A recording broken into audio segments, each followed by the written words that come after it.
through 80 so far. So at number 95 is Julian Love. Number 91 is Tariq Woolen. So, and maybe he is Tariq again because his Twitter does say Tariq. Oh, it does? Yeah. You know, it's funny. I looked at Pro Football Reference, which is a really good website, and Pro Baseball Reference is equally good. It has Reek if you type in Reek. So maybe he needs to get his people on the horn. Yeah, well, I remember last year what happened was he went into the media room and he was like, hey, everybody. And I guess he was super cool about it. Brady Henderson was telling us about it. He's like, hey, guys, if you don't mind, could you call me Reek from now on? I really appreciate it. Super sweet about it. You're like, okay, fine. But it just didn't work for you, Tariq. No. Let's go back. Well, we'll get clarity on it if we get a chance to talk to him out there. But he's at number 91, which surprises me a bit based on the season he's coming off of. Same.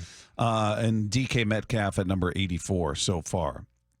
Is DK their best player, or is it Devin Witherspoon? It's Witherspoon, I think. Yeah. Well, I don't know. DK's got more of a resume. He's done it multiple years. Where Witherspoon, we're going on the one. I mean, yeah. After Tariq Woolen's first year, we might have said he might be their best player, right. And then we saw the second season. So, yeah, I guess I'd go with DK and then Witherspoon, just based on longevity to this point. He's got one season. Yeah, exactly. And then does that mean that Geno is somewhere on this list? I don't know.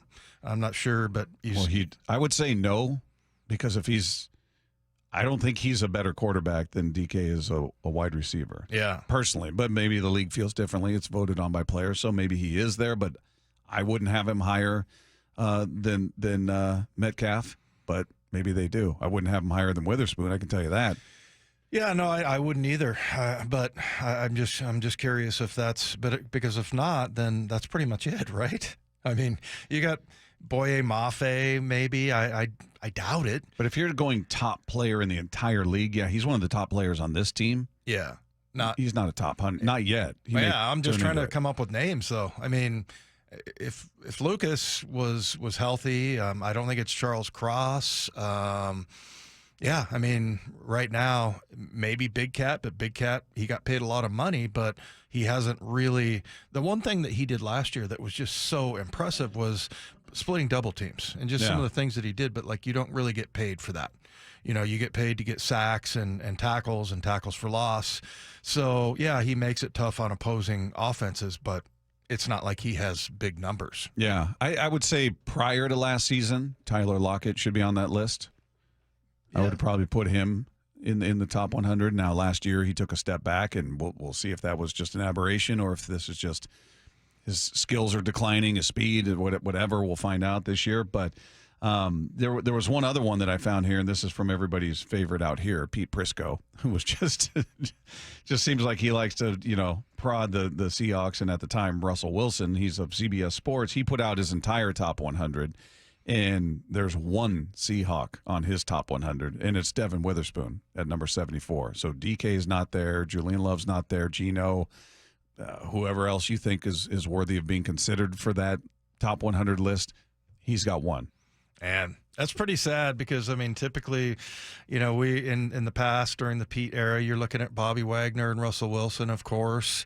At one point it was Sherm and Cam and Earl. And I think Russell Okung was on some of those lists as well. Yep. So, Marshawn. Marshawn. Yeah, you had a lot of Bobby. Yeah, you mentioned Bobby. Was KJ ever? KJ, I felt like he always got slighted. Yeah, he did. Oh, but he did make the Pro Bowl finally, and then I think he made a couple. But yeah, I remember him being on that list. KJ definitely. So yeah, it's a new era here. We'll have to see. At the end of the year, I'll be really curious to see who's going to make it onto that list and how much this new defense helps some of the defensive players. Like we said, Big Cat. I mean, that guy, Leonard Williams he is really highly coveted. You would kill for a guy like that.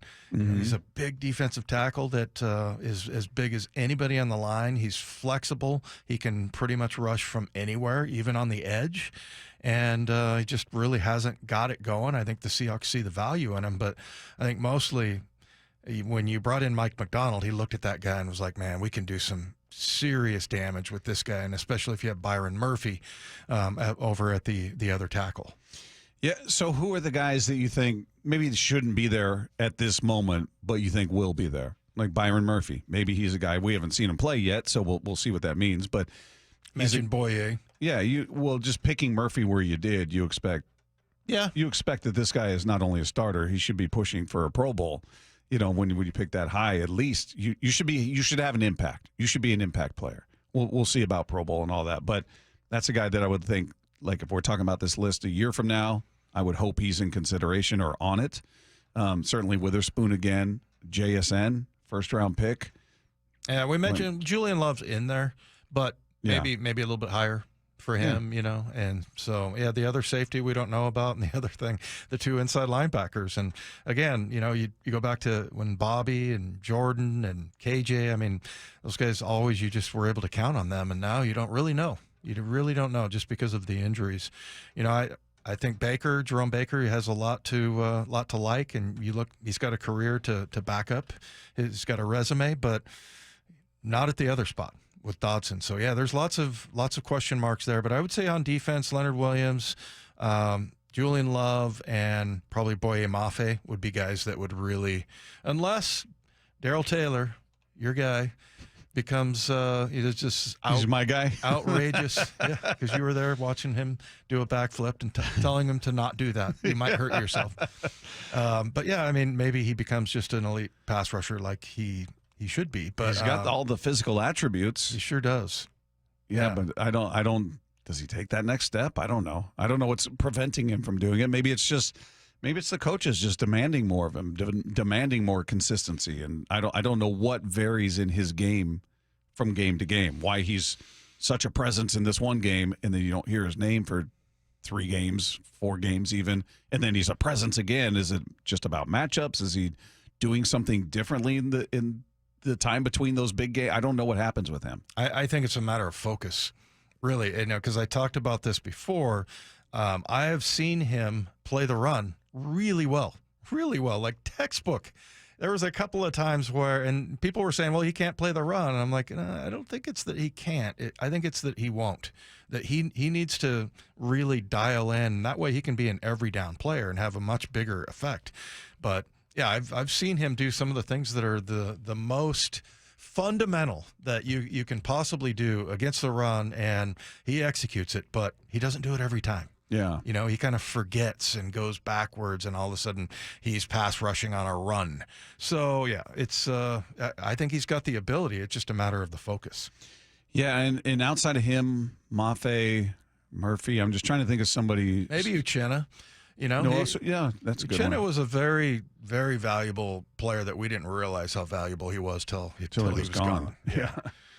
So maybe that's another guy. But look, is it bad we're not mentioning a quarterback? Yeah.